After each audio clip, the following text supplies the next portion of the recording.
Em uma sociedade onde a superpopulação ameaça esgotar os recursos naturais, um homem endividado decide encolher de tamanho com sua esposa para viver uma vida plena e confortável, sem saber que essa decisão mudaria completamente os planos de sua vida. Hoje, Pequena Grande Vida.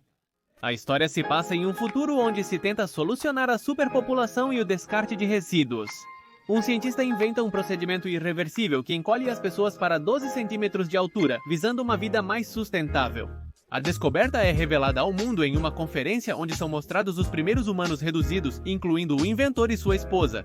A notícia se espalha rapidamente, impressionando o mundo pelos avanços tecnológicos. A história de Paul Safran, um terapeuta ocupacional, começa com ele morando com a mãe enferma até a morte dela. Ele se casa com Audrey, que almeja uma vida melhor, mas enfrentam dificuldades financeiras para alcançá-la. Nesta época de dificuldades econômicas, Paul e sua esposa encontram um casal que decidiu reduzir de tamanho e que lhes assegura que essa decisão melhorou suas vidas. Este método beneficia o meio ambiente e melhora sua situação econômica, aumentando o valor do seu dinheiro. Paul e Audrey estudam a redução como alternativa à sua situação econômica. Em uma visita a Lizardland, a cidade mais exclusiva para pessoas pequenas, os visitantes ficam impressionados com as comodidades e luxos disponíveis para essa população. Assim, decide se submeter ao procedimento e mudar para a cidade em busca de seus sonhos de uma vida melhor. Assim, vendem seus pertences, despedem-se de entes queridos e partem em viagem. No caminho, os anões afirmam ser a melhor escolha que já fizeram. Porém, já na sala de espera para o procedimento, ficam nervosos e de mãos dadas, esperando passar por aquilo juntos. Porém, uma enfermeira avisa que serão examinados separadamente, mulheres de um lado e homens do outro, reunindo-se depois novamente. Processo concluído, Paul e Audrey se despedem com um abraço emocionado, esperando se reencontrar na sala de recuperação. Paul é levado para uma área onde preparam aqueles que serão reduzidos, raspando-os completamente. Além de passar por tratamentos antes da transformação, como extrações de próteses dentárias e desconfortáveis exames retais. Após a cirurgia, Paul acorda com dores e pergunta à enfermeira sobre sua esposa, Audrey. Ela responde que, embora esteja na lista, não há registro da transferência e verificará se está na área odontológica. Logo depois, a enfermeira retorna com um telefone, informando que Paul tem uma ligação. Surpreendentemente, é Audrey, que diz a ele estar apavorada. Paul vê a cabeça raspada dela e pergunta se está no aeroporto, o que ela confirma. Que não a odeie, que a perdoe e que ela está muito alterada e que volta para casa. Paul, furioso, pergunta: "Você está muito alterada?" "Eu sou quem olha 10 malditos centímetros." Em resposta, Audrey diz que se arrependeu de participar do procedimento de redução para agradá-lo, abandonando Paul no último minuto. Mais tarde, ele se muda para a pequena mansão que dividiria com Audrey, após um morador de Luzerlândia lhe mostrar a cidade. Mais tarde, ele se prepara para assistir às notícias sobre trabalhadores de um shopping center, encontrando imigrantes asiáticos ilegais escondidos em uma caixa de TV, e onde houve uma única sobrevivente que garante que foi reduzida contra a sua vontade, a quem amputaram parte da sua perna. Após um tempo, Paul assina o divórcio com Audrey, reduzindo seu dinheiro. Sem poder exercer como terapeuta por ter a licença vencida e estar em outro estado, só lhe resta mudar-se.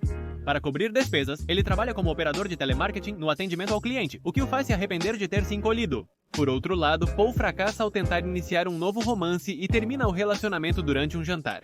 Após isso, ele vai à festa de aniversário do seu vizinho milionário Dusan, conhecido por celebrações e diversões extravagantes. Lá, Paul se deixa levar e fica bêbado, adormecendo no meio da sala. Ao amanhecer, ele acorda e percebe que uma das empregadas de limpeza que chegaram à casa de Dusan naquela manhã é Ngoc Lang Trang, a vietnamita que teve a perna amputada e foi sobrevivente do tráfico de pessoas na caixa de televisão. Lá, Paul percebe que a prótese da perna da garota causa dor e problemas para caminhar, então decide ajudá-la prometendo fazer alguns ajustes. Mas ela pede que ele a acompanhe até sua casa para ajudar sua amiga doente, e embora ele inicialmente recuse porque não é médico, acaba cedendo. Paul e Ngoc Lang vão para a casa dela, nos arredores dos muros de Lizardland, uma comunidade de bairros muito pobres para pessoas de baixos recursos. Chocado com a pobreza local, Paul acompanha Ngoc Lang até seu andar após alimentar um homem pobre numa cadeira de rodas. Em casa, ela cumprimenta sua amiga doente, Gladys, e apresenta Paul como médico. Ele se recusa a ajudar por não ser médico, e ela explica que o marido da amiga morreu devido à negligência na redução. Ela ficou sozinha com câncer e que ele deve fazer com que ela se sinta melhor. Após consolar a amiga, Paul tenta ajustar sua prótese, mas ela pede que ele vá embora e volte em outra ocasião. Chegado o dia, Paul cumpre sua promessa e visita Ngoc Lang em sua casa, e se depara com a surpresa de que Gladys já morreu. Lá, ele ajusta a prótese da garota e eles conversam sobre os motivos de sua prisão. Paul quebra a prótese de Ngoc Lang, impossibilitando-o de trabalhar. Em troca, Paul promete fazer o trabalho dela até que sua nova prótese fique pronta e começa a trabalhar em seu lugar. No serviço de limpeza também coleta alimentos para distribuir entre os necessitados. Apesar de seu amigo Dusan achar engraçado vê-lo trabalhar na limpeza, tenta ajudar Paul a se livrar da situação, convidando-o, junto com seu amigo Joris Conrad, para a Noruega, onde ocorreu a primeira pequena comunidade. No entanto, isso não funciona, pois ao explicarem a Noklang que Paul ficará com eles por um tempo, ela também se inclui na viagem, mencionando que o inventor da redução a convidou quando estava hospitalizada.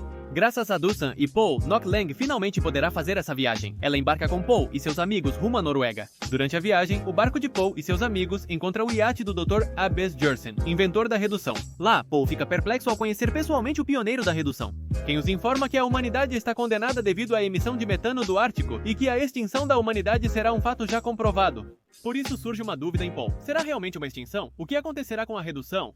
O doutor sugere que não haverá tempo para uma redução massiva, pois apenas uma pequena porcentagem da população mundial se reduziu. Ao continuar a viagem de iate, Paul e Noklang discutem o sombrio futuro que aguarda a humanidade. Ela sente dor devido à prótese que usa, então Paul pede para revisar sua perna. Mas então ele se sente atraído por ela, a beija e passam a noite juntos. Ao amanhecer, eles notam que chegaram ao destino e iniciam um tour pela comunidade com o Dr. Abes Jørsen, onde uma mulher da colônia os recebe e diz a Paul que o conhece por causa de um sonho e pergunta se ele virá com eles. Lá, a mulher os leva à entrada de uma abóbada projetada por ela, situada dentro de uma montanha e equipada para isolar uma grande colônia. Por milhares de anos e várias gerações vivendo no subsolo.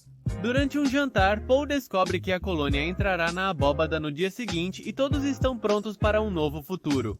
Paul parece animado com a ideia de participar na preservação da humanidade. Enquanto observa os outros se prepararem, ele fica pensando. Nesse momento, ouve Noklang chamá-lo, perguntando onde estava. Eles estão prontos para partir de volta, pois já se passaram vários dias e precisam continuar ajudando os pobres de sua comunidade. Paul diz a ele que precisa parar de se preocupar com pessoas distantes e sem esperança, e que ele quer fazer parte dessa colônia que se prepara para entrar no cofre e fazer história, mas que quer que ela vá com ele. Noklang tenta fazê-lo refletir, dizendo que na abóbada não há ninguém para ajudar, porém há pessoas lá fora que precisam dele. Então, ele faz Paul conversar com seus amigos Dusan e Joris para tentar demovê-lo dessa ideia insana. No entanto, Paul, convencido de que sua redução, o fato de serem seus vizinhos e ter conhecido Noklang eram um sinal, ele diz aos amigos que sente o dever de entrar no cofre com a colônia para preservar a espécie. Por outro lado, Dusan afirma que tudo isso é loucura, apesar de serem boas pessoas. A extinção ocorrerá apenas daqui a séculos e não afetará a sua vida. Além disso, as pessoas podem enlouquecer quando trancadas lá dentro para sempre.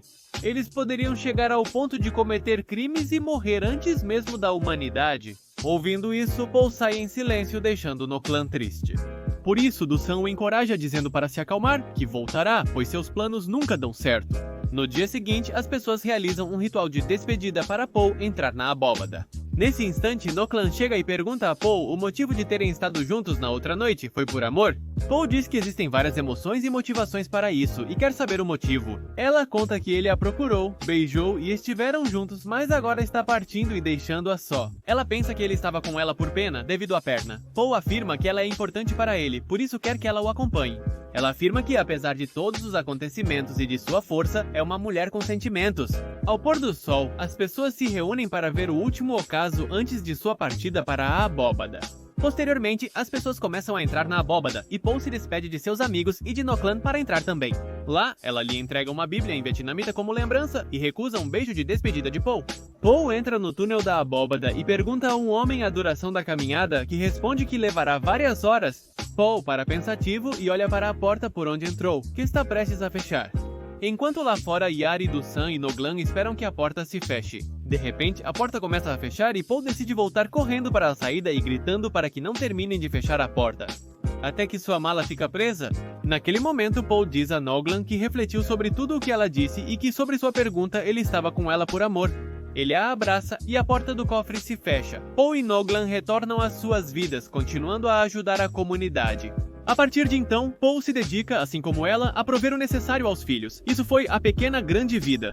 Lembre-se de ativar o sininho e se inscrever para acompanhar os próximos vídeos.